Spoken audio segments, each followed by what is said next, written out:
I'm Al McFarland. Welcome to Conversations with Al McFarland, broadcasting from the Marcus Garvey House here in North Minneapolis. And you know, it's all about the neighborhood. This is a conversation about how we build our community, our neighborhood, house by house, family by family. We're focusing on business creation, business development, economic development, and culture. It's a wonderful conversation, a robust conversation. One of the guides for this conversation is my brother, who takes us on a musical journey, Wayne McFarland and jazz. Check him out.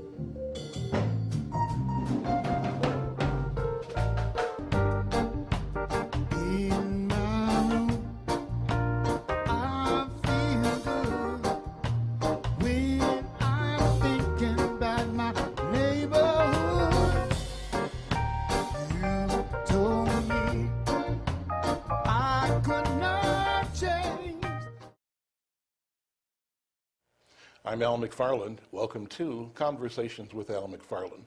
This program is produced at the Marcus Garvey House here in North Minneapolis. We're pleased to begin a series of conversations about business and economic development in our community, locally and around the country as well. We begin today's conversation with State Representative Bobby Joe Champion. State Representative Bobby Joe Champion, thank you for being here. Thank you for the service to North Minneapolis. You represent District 58B, and let me say that people often think that your district is just the near north side, right. But it's not. It's the north part of downtown and the southern part of North Minneapolis, and it's important, you think, and I think, that we all frame the entire territory. It's a great distinction. Well, absolutely, and when you think in terms of business, you think about downtown. Mm-hmm. You know, I tell people often, when you go to the new Twin Stadium, which is Target Field, you're in my district. Or if you go to Target Center, you're in my district. Or if you decide to go to the Guthrie or Mall of America Field, which was previously called the Metrodome, you're in my district. So you see the importance of business at all times. And when candidate Dayton, was then candidate Dayton, mm-hmm. came to North Minneapolis, he made a vow. He talked to me along with Reverend Jerry McAfee and other leaders, and he promised if he becomes governor that he would come back and have an economic summit.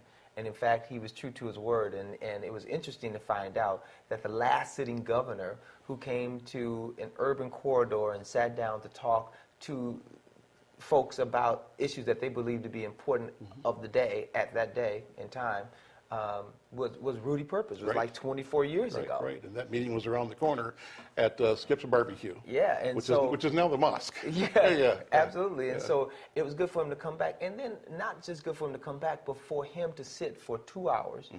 take notes around critical issues that the business community mm-hmm. believed to be important, and how we might create a vibrant business environment so that businesses can thrive.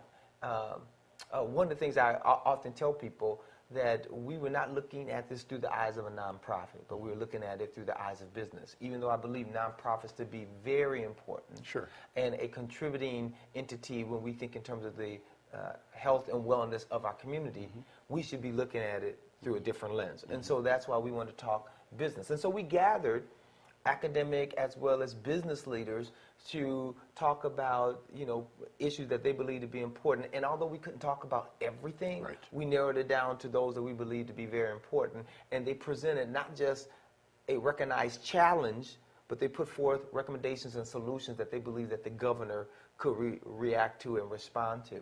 And at the end of the meeting, the governor said that he would respond in 9 days, and he did. You had a number of important players there. First of all, the governor, but also some commissioners were there. Who attended representing state government besides you, the elected officials?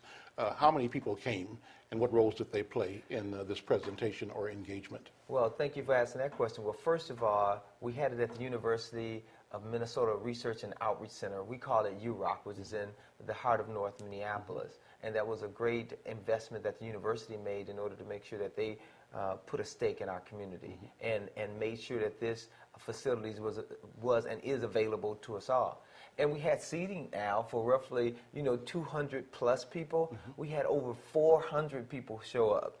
And now those are just the people listening. Now, when we think in terms of those who accompanied the governor, mm-hmm. outside of Micah Hines, who is and assistant chief of staff. A brilliant young African-American woman. Absolutely. We also had Dr. Brenda Casellas, who is the Commissioner of Education. We had Dr. Sheila Wright, who is the commissioner equivalent in higher ed. We had Kevin Lindsay, who's the commissioner for the Department of Human Services. We had Commissioner Sherrill, who's the commissioner of MnDOT, and also the commissioner from administration. But we had a whole wealth of folks who were there gathered in order to get this information. This was the A-team. This was the A-team. This was the governor's A-team.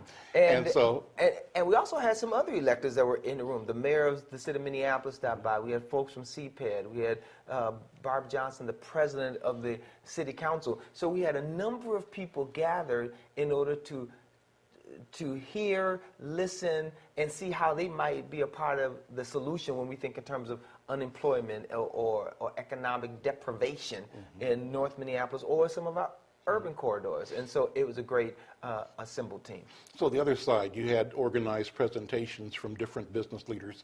Who did you bring to the table representing the business interest of North Minneapolis and of our community? Well, it was important for us to put all of our dialogue in context. So we had Professor Nakima Levy-Pounds, who's a professor at the university, at St. Thomas University Law School, come and put it in context. What are the challenges? What do we see? She talked about unemployment, and she talked about the challenges that people of color face when we think in terms of unemployment. That was also followed by Lester Collins, who's the executive director for the Council on Black Minnesotans, where he looked at state agencies and looked at those state agencies and what their spend has been and what their spend has been with communities of color.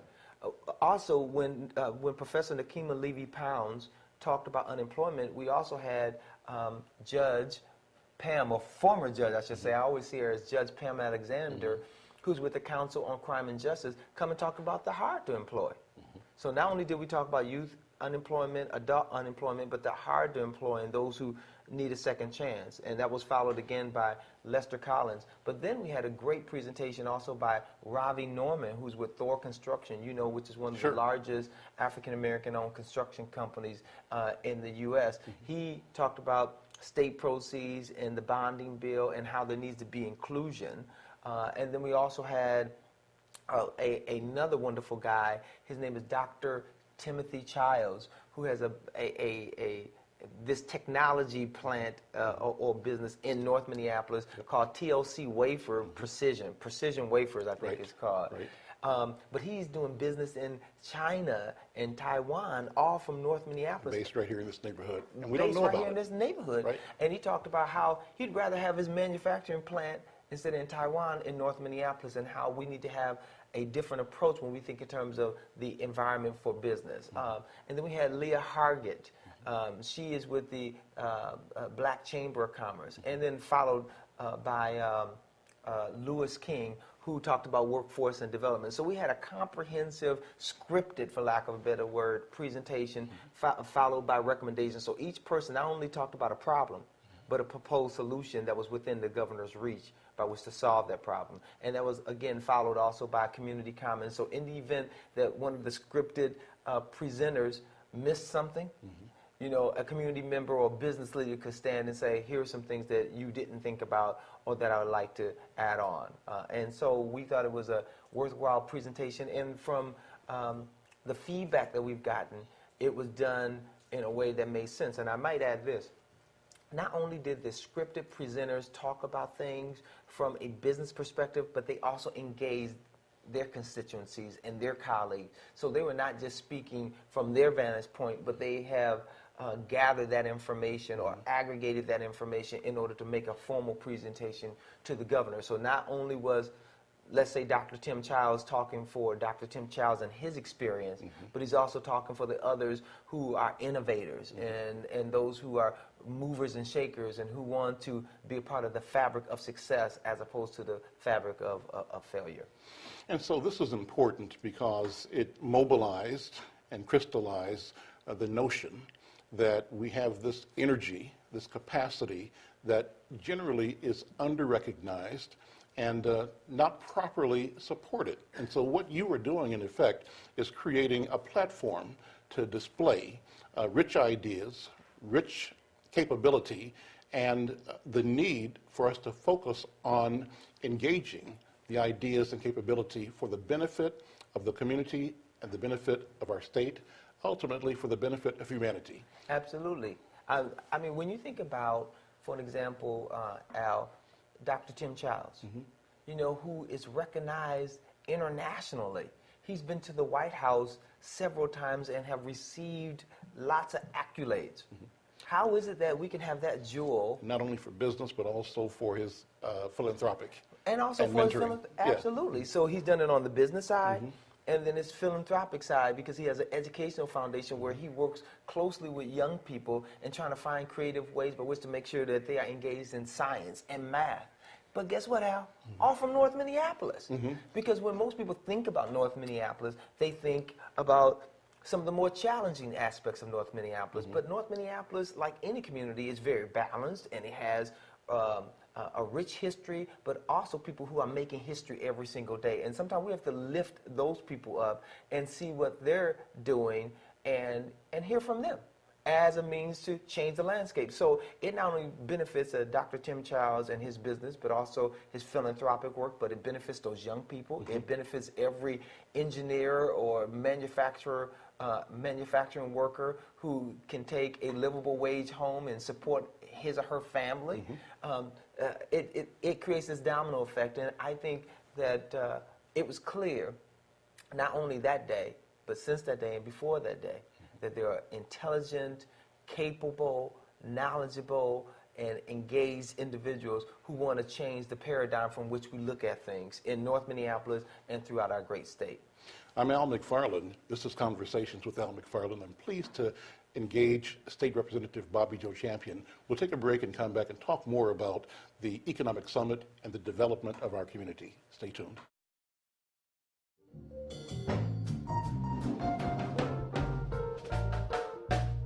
You call me out. I think that's love that we can share. My heart is my place where I find home. Please, Lord, don't let it take so long. I feel there is some place in the space where I find love in my mind, and you feel the way that I can't explain. No, no, no, no. Wash away the pain, and I can't tell you why in my room I feel. In my room I feel good when I'm thinking about my neighborhood. You told me I could not change. I just want to be there when we rearrange. God, there is love to show. You can let you know. You keep saying what I and I keep saying in my room, and I'm feeling like I'm telling you there is something I can't tell you. In my life, I've always tried to be true. Now I can't change the way that life is, and I feel the pain. Let it go away. You talk to me about love and I can show message, and you won't let it flow. Everything I say, everything I do, you say, you say, you say, you say, you say,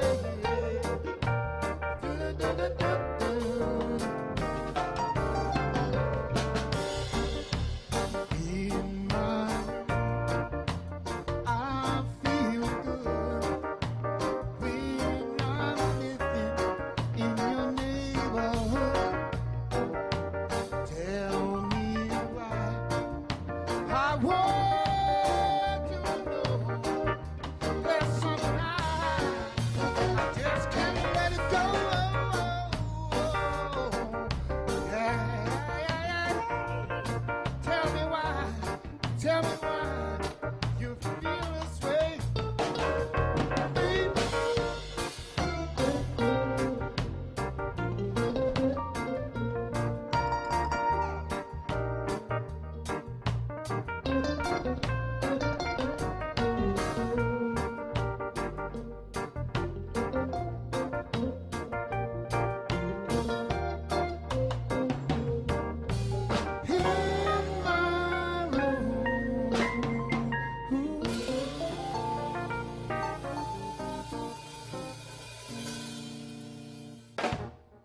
Welcome back. This is Al McFarland. You're viewing and listening to Conversations with Al McFarland. I'm talking with State Representative Bobby Joe Champion. He convened an economic summit in North Minneapolis. We're exploring the question of economics. How do we build business in our community? Bobby Joe Champion, thank you for being here, and thanks again for the leadership that you and State Representative Jeff Hayden have provided in convening this important and historic meeting in North Minneapolis. Now, so you've brought the A-team from the community, you've brought the A-team from the governor's office, here's a meeting, and the feeling of the meeting is that at last we're at the table and there should be some outcome that's specific, that's timely, that's real. We've all been in meetings before, year after year after year. We get a study, we get a report, and then things go the way they have been. What's different today? What do you feel? Well, let me tell you, at the meeting, after the presentations were heard, the community got a chance to talk. And when I say community, I'm talking about a community of business leaders, a cross-section of leaders, business leaders from Minneapolis, St. Paul, even as far as Rochester. After those presentations went forth, the governor stood up and said, guess what? Thank you for inviting me. I'm going to respond to you in 9 days. And in 9 days, he responded in a writing that he sent out to everyone who came and also to every media outlet. And that document articulated his thoughts, what's happening currently, what he plans to, well, how he's going to lead going forward. And what's important about the document is not just only that it was done, which I think is wonderful, but that it is seen as a beginning of a continuous dialogue. And so what did you say? What did Governor Dayton say? Well, it's 17 pages, so I mean so a number of different things, like talking about a commitment with the Department of Agriculture and to use that vehicle by which to work with communities of color around urban gardening and some of the other interesting business models that, let's say, Sweetie Pie, for an example, which is here in North Minneapolis, wants to see done. He talked about, you know, a working loan fund in order to make sure that there's capital and access to capital so that businesses who are really needing that capital has access to it. But it's a number of different things. And so before you say more about what he responded to, it would be appropriate to get a sense of what we told him. What did our community say? And you mentioned great presenters, Dr. Nakima Levy-Pounds, the attorney and professor at, I think, the College of St. Thomas. That's right. And you mentioned other leaders, both business and civic leaders who were involved. Lester Collins. You know, what did Nakima Levy-Pounds say? Well, let's start with Dr. Nakima Levy-Pounds. One of the things that she talked about is she looked at and lifted up unemployment.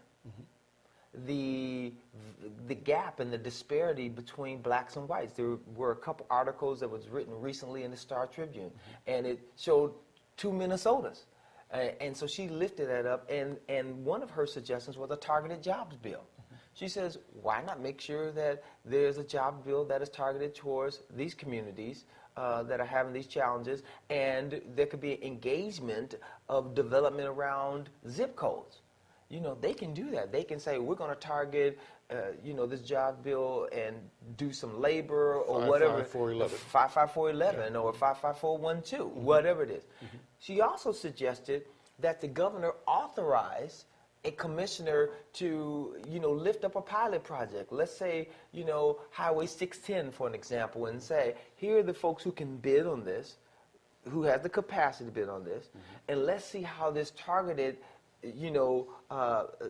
job, initiative and contracting initiative will help bring relief and some immediate activity to these traditionally disenfranchised communities.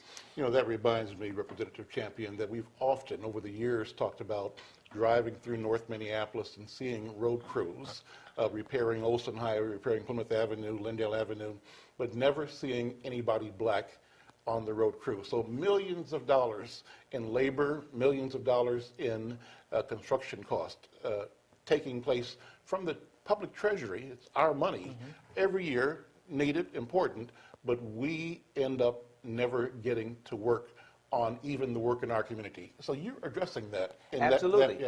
And so, Dr. Nakimi Levy-Pounds talked a little about the things I just articulated, but specifically to the issue that you just raised. Lester Collins and Roger Banks stood in for him, talked about state agencies and what state agencies should do in order to help deal with this unemployment and labor and contracting issue. And so what is the state's record? How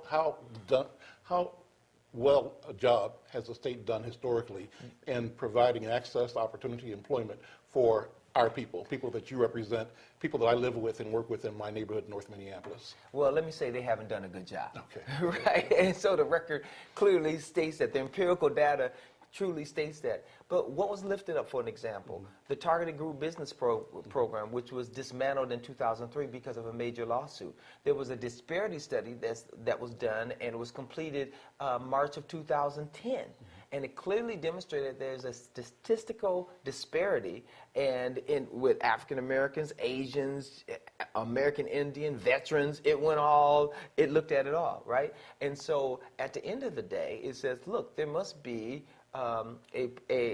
a program or an initiative that intentionally deals with this. So that's where our Targeted Group Business Program comes in, because those are state dollars, right? When we spend state dollars, public money, it's our money. Public money, we should intentionally look at how do we deal with this historic discrimination, but also empower these communities so that they are no longer on our safety net rolls, but on our tax rolls by which they are contributing members to society. So there was a proposal to say, hey, we want an executive order from the governor that says, hey, we are reinstituting or reestablishing the Target Group Business Program, and that's something that he has done.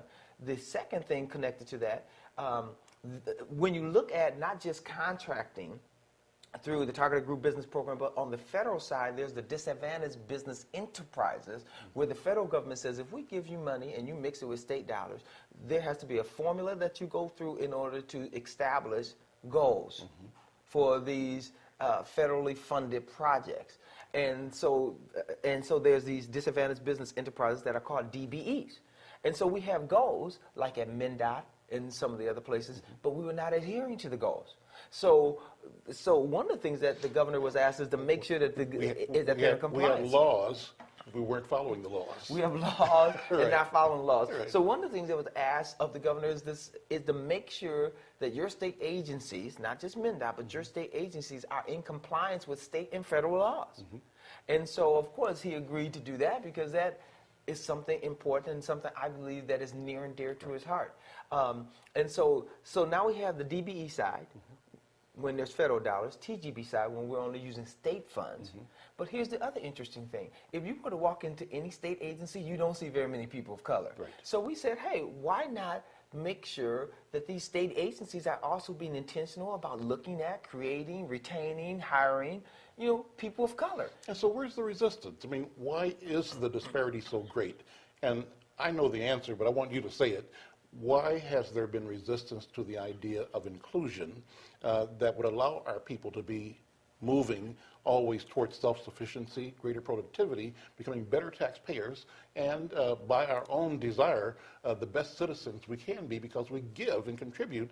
We're not just on the dole, as we said earlier. Well, What's resistance to that? Well, The resistance is whenever you create an opportunity for someone else, some people believe you're taking an opportunity away from them.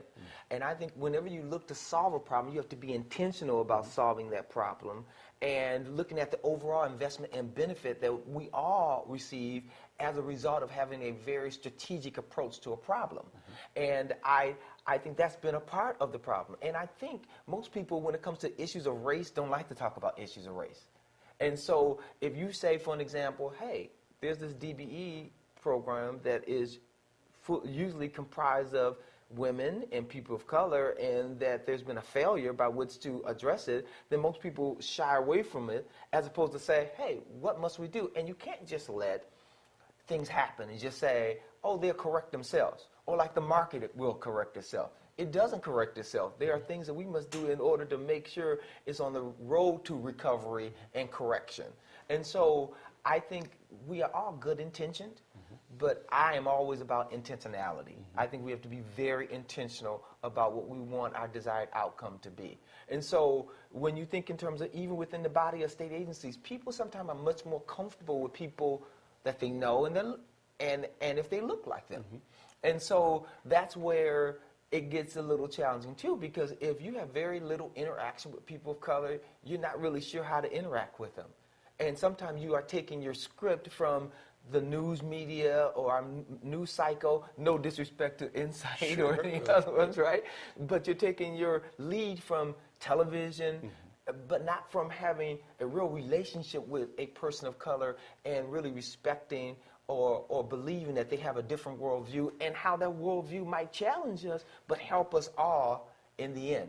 And so I think that what the governor is doing is recognizing that we are different, recognizing that, but it's all for one common good, which is to make the necessary investment so that Minnesota is globally competitive, not just competitive with Iowa or Wisconsin, but globally competitive. And how do we do that in real time? And so one of the things that he is prepared to do is to say, hey, I want us to look at the profile of our workers in state agencies, and I want my commissioners to come up with a strategic plan as to how they're going to reach out and invite other folks to compete for these jobs and these opportunities, and measure the commissioners based on the level of inclusion, you know, from contracting to workforce to even staff. And I think that is a step in the right direction. Another thing that we talked about at the Economic Summit was around, for an example, workforce training and development. Lewis King, I thought, did a masterful job talking about some of the issues that are relevant. He spoke to Twin Cities Rise and Emerge and others, and he wanted to lift up training. And Lewis King is the president of Summit Academy OIC. It's and would hire Minnesota, which is a great initiative. The organizer of that, a bridging organization that took the question of employment and training out of it just being a black issue, but connected the question of employment, training, and access to the question of environmental sustainability and the question of cooperation and collaboration in different silos, different sectors of the nonprofit and the training and development world. So he's done a great job in helping our people see ourselves bigger than just needing a job, but coming to the marketplace with tools, intentions, strategies that help save our economy and our ecology, the environment. Absolutely. And so it's redefining this thing, breaking out of the old boundaries, and that's what Lewis King has done, I believe. Yeah, absolutely. And one of the things that he always says is the best social program is a job. That's it. Right? Yeah. And so he says, look, we are training individuals who are ready, willing, and able to get on any job site and make a valuable contribution. And if you allow them to do that, now they become taxpayers where they are no longer on our safety net rolls, but they are contributing members of our society. And so how do we make sure we are preparing our students to be ready for the future? So there was a focus also on green jobs. How do we prepare folks for green jobs, solar panels, some of the other work? How do we make sure that we are creating an environment where people will think about being inventors? Right? And so there was a lot of discussion around that and the need for us to have targeted funding in order to make sure that we are preparing people for future opportunities and not just for past opportunities. And so I feel Lewis did a very good job articulating that message and making some real recommendations to the governor that it looks like the governor is picking up on. And those are just some of the things. And Dr. Tim Childs and Leah Hargett talked specifically from another business perspective, but Dr. Childs talked about innovation. Let's come back to that in a minute. I'm Al McFarland. This is Conversations with Al McFarland. My guest, State Representative Bobby Joe Champion, who represents 58B in Minnesota's House of Representatives. We'll continue this conversation about economic development in our community after a break.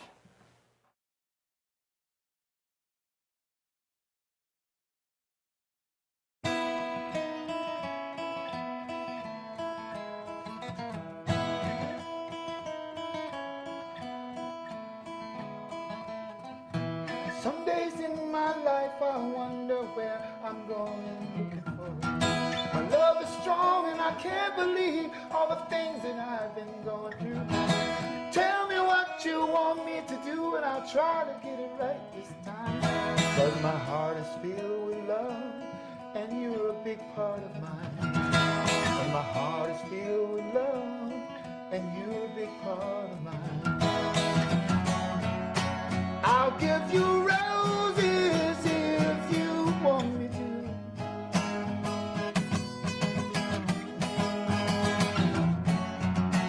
I'll do anything you want me to do.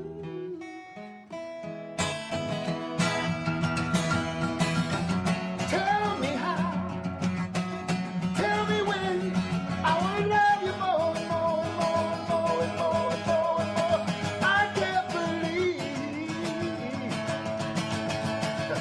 what you mean to me, and I can't believe all the things you say. I love you, 'cause I'm waiting for this time for you to be mine. I'm going back to Ireland, and I'll still be your favorite man. If you smile at me with your bright red hair and your eyes are so green, I'm waiting for my ebony princess from Ireland, so sweet. I'll give you everything I can.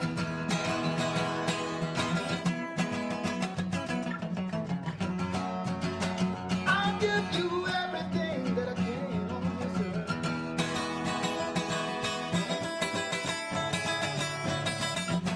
Please hold me again. When it's over, I can't love you. When it's over, I won't share my life with you. Tell me why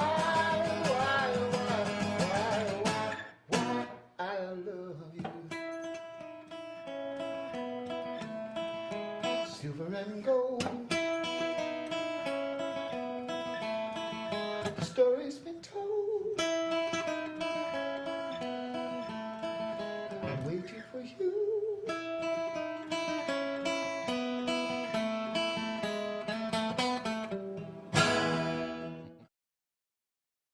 I'm Al McFarland. Thank you for watching Conversations with Al McFarland. It's been a wonderful journey creating a radio show that connects different voices in our community. And we're really pleased now to bring you the same conversations, the same discussions on television. So we invite you to stay with this program, to join us, to weigh in, and to join the discussion. Conversations with Al McFarland. Stay with us.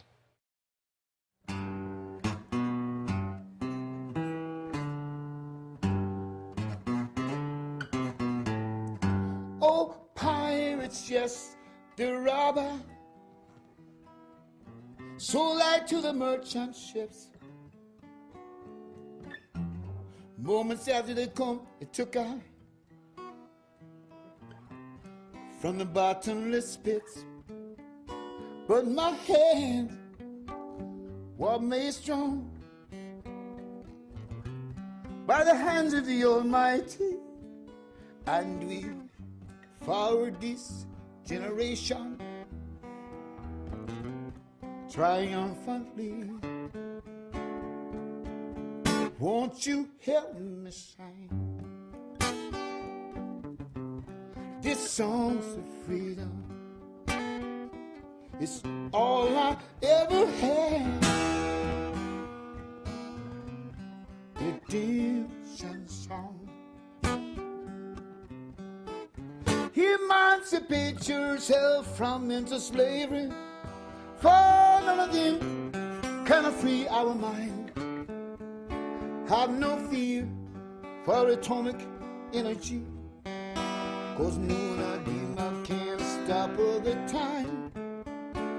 How long shall we kill our prophets while we stand aside and look at? They say it's just part of it. We've got to fulfill the boo. Won't you help me sing this song's of freedom? It's all I ever had. Redemption song. This song's of freedom. Redemption song.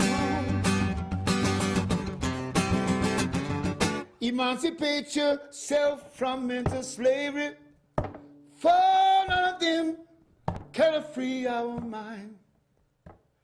Have no fear for atomic energy, 'cause none of them can stop all the time.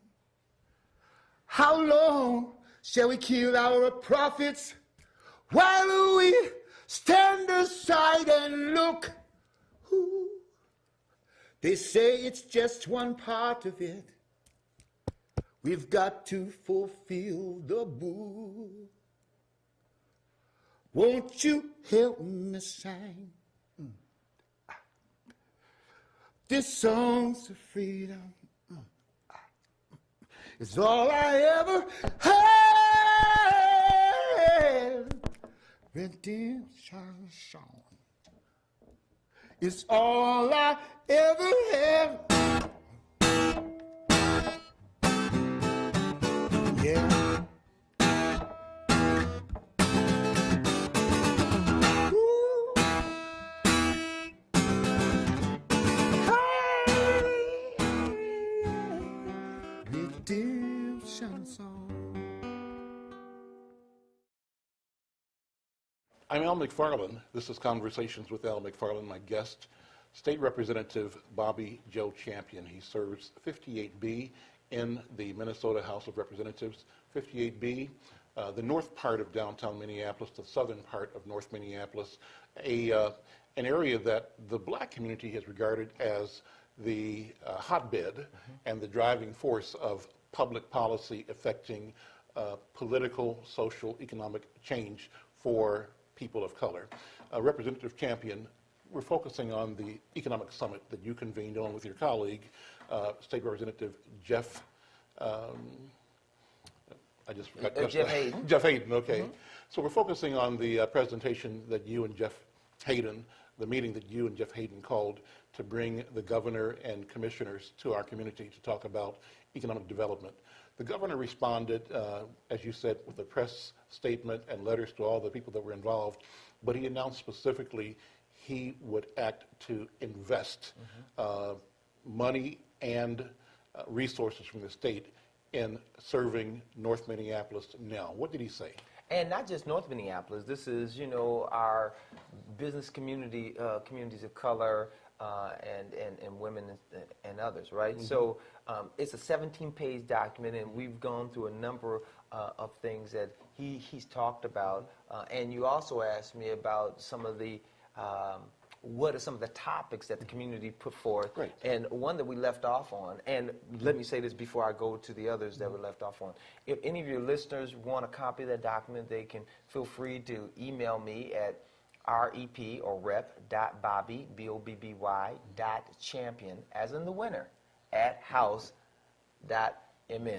Great. And if they email me, we'll be happy to get them a copy of that document, because it's a 17-page document, so there's no way that I can articulate everything that's in that document. And what we can do is post the document at insightnews.com. So loaded as a PDF. You can download it from there, and you can also post it on the new multicultural media website, Minnesota culturallife.org. So, and remember, that document is just a beginning point. But something that I really don't want us to miss is two other topics. One is, at the Economic Summit, we talked about innovation. How do we support innovation?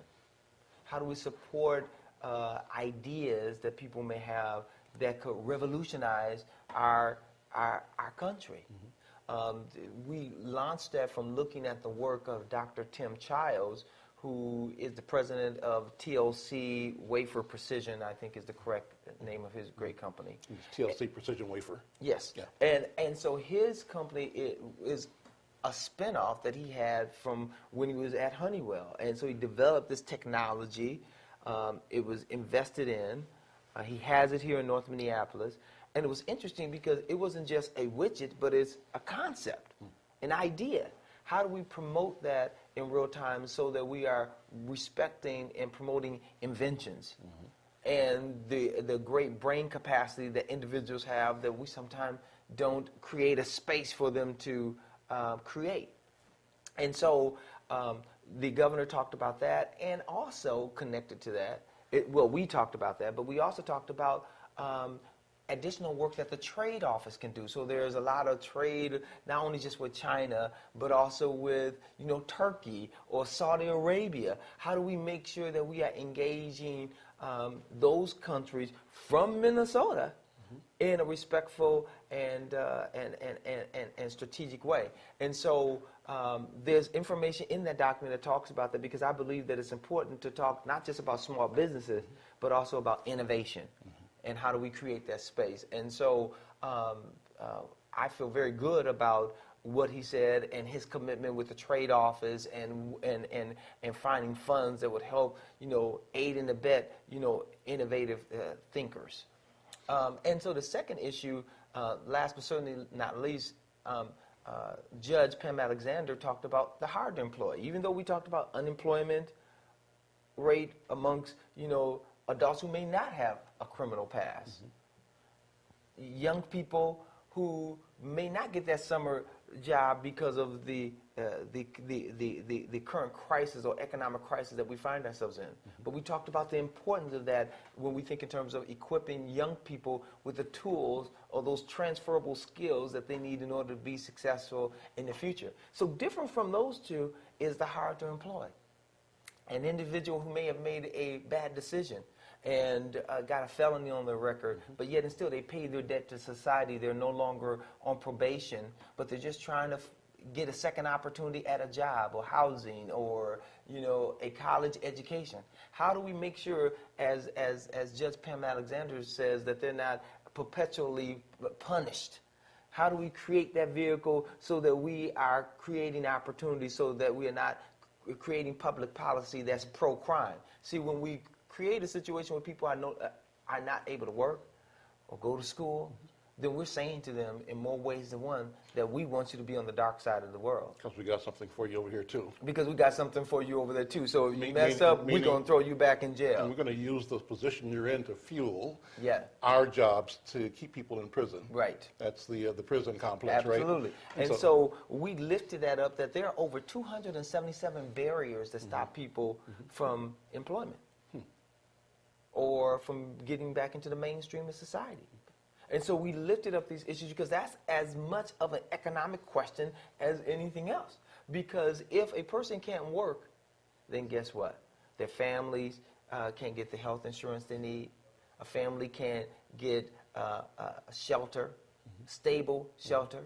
They can't pay for their son or daughter to go to school, right? And so it's all these negatives. So I believe that the message more than anything else is that if we create an opportunity for people to be economically liberated, then it gives relief to our tax rolls from the perspective of those who need our safety net program. And the safety net's a good idea, but our whole economy shouldn't be based on the safety net. We shouldn't be relegated to the public treasury for the dole. Absolutely. We should have instead opportunity to contribute to build and to grow an economy. Absolutely. All these things are important, and so you said it nicely. Sure. Thank you. Well, I've often said in conversations like this, Representative Champion, that too often the dynamic is that we get the misery and they get the money. Right. And so let me be clear about that. We meaning our people, black people in particular, but poor people.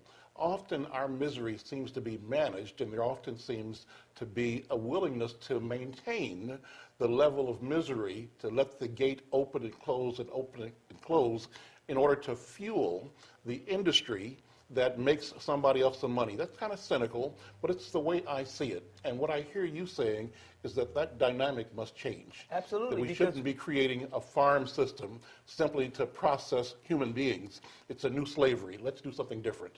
And we want to create a feeder system towards prosperity, not a feeder system to the prison population. Right. And when I think in terms of what we have to do, and we have to look at it comprehensively. There are a lot of folks who want to make sure that we are the objects of commerce, but don't participate in the revenue stream of commerce. And I am trying to have us look at things from a different paradigm. And guess what? You know, this is a battle not only I wage in St. Paul, but in our own community sometimes, because there are those people who sometimes say, hey, I'm okay with the status quo, and I'm saying we shouldn't be okay with the status quo, and that we should be looking at things differently through a different lens in order to invest and to empower us all as Minnesotans. Because you know what? Paul Wellstone said, when we all do better, we all do better. And so I think we have to take that to heart, and we have to look at that in its practical sense, and how do we achieve us all doing better so that we all can do better. Intentionally. And that's something I believe to be very important.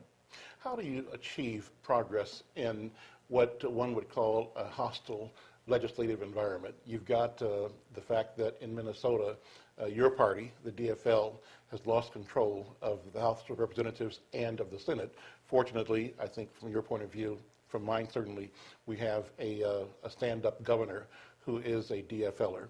But still, it makes it difficult to advance the cause of being equitable, of being fair, and of being inclusive when the conservatives will say, you know what, this is about personal responsibility. And if they don't get it, they just don't get it. We don't have to invest our time and money in making things right for them. We didn't cause their problem. Is that the environment sometimes or not? Well, let me say that it is a hostile environment, and that hostility is around ideology, right? You know, we have a governor, thankfully, who understands that it's about us as Minnesotans, and that any public policy or decisions that he makes from a budgetary perspective must be good for Minnesota. And when we think about what's good for Minnesota, he also thinks about how do you approach things? How do we approach it? We can't just, raise revenue only. He says we have to do some cutting too. So it's a balanced approach because that's what's best for Minnesotans. How do we make sure that seniors, and how do we make sure the most vulnerable in our communities, how do we make sure our business leaders all are successful simultaneously? There's a way to balance it so that whatever happens, it reflects our Minnesota priorities.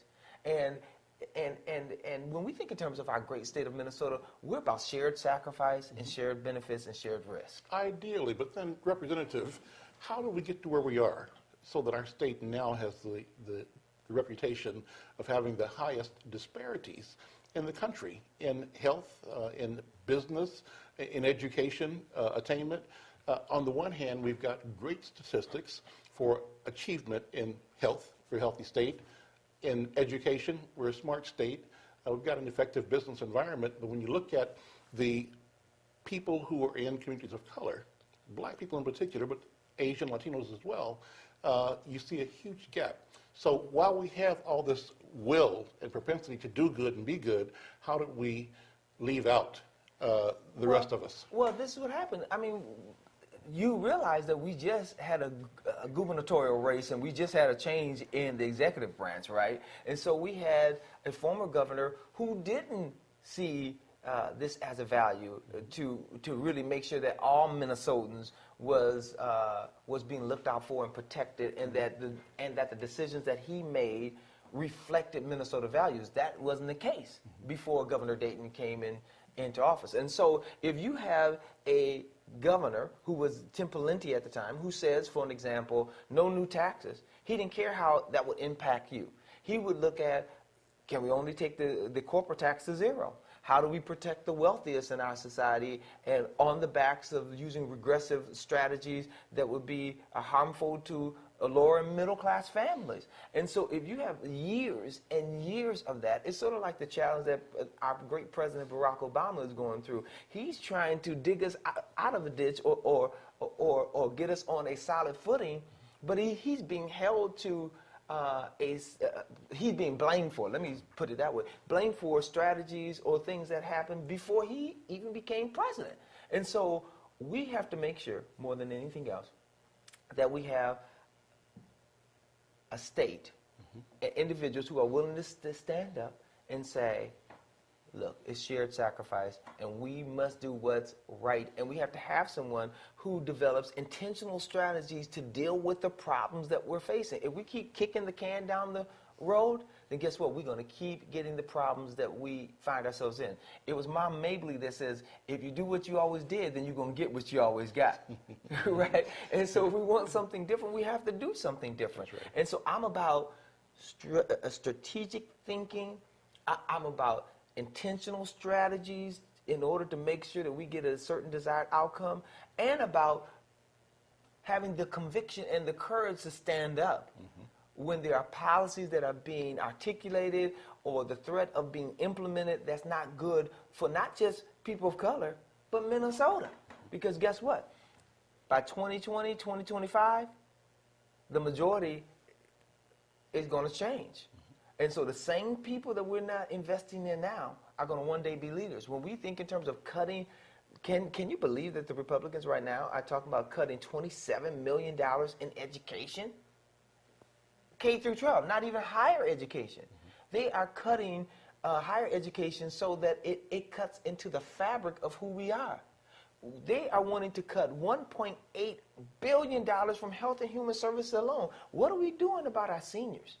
What are we doing about the most vulnerable in our society? And so how do we then articulate the problem in ways that ordinary people in 58B and ordinary people around Minneapolis and St. Paul, around the state of Minnesota, have an understanding, have the ability to actually verbalize what the problems are, where the problems exist, and be able to say and act on solutions? What do we need to do? Well, number one, I think we have to be clear about the problem.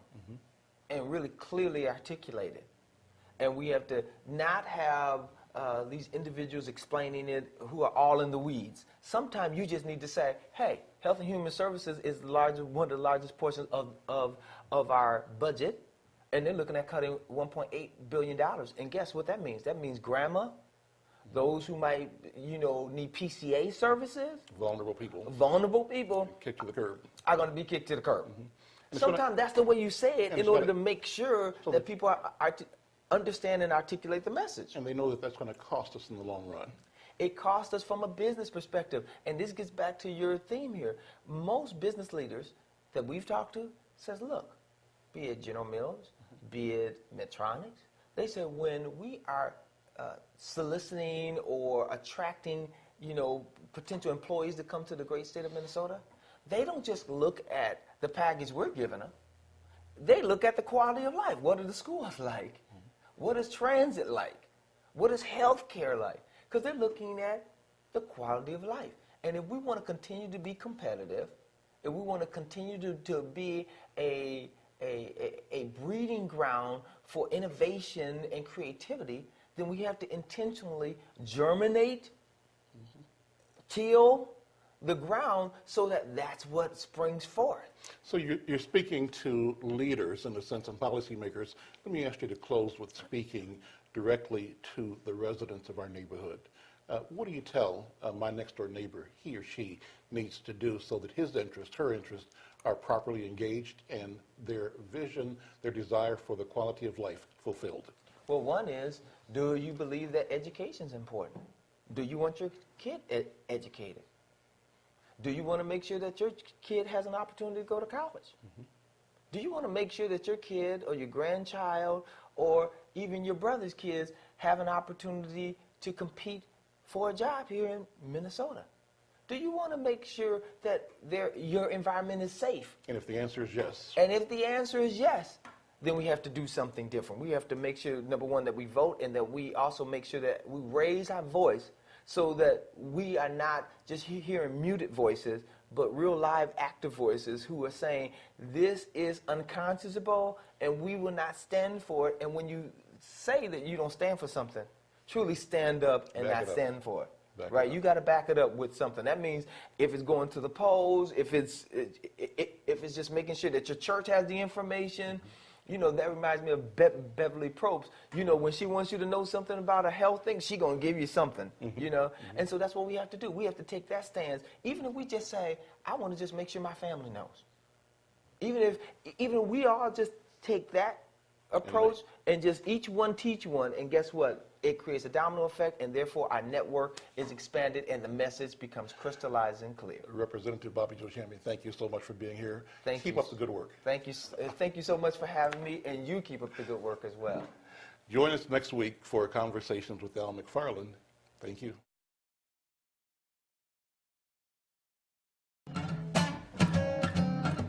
Good evening, ladies and gentlemen. We got to say goodnight.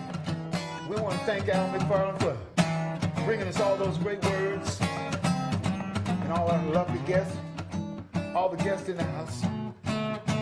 Everything's good, you know. So I want y'all to tune in every Tuesday morning, right around 9 o'clock. Because we're going to play a song.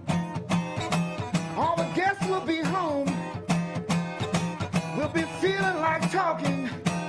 Have a robust conversation. All our guests in the house, 2 million people out there. I know you're listening on the internet. KFA High. Come on, listen to the show. Come on, Al McFarland gonna let you know. Message is clear.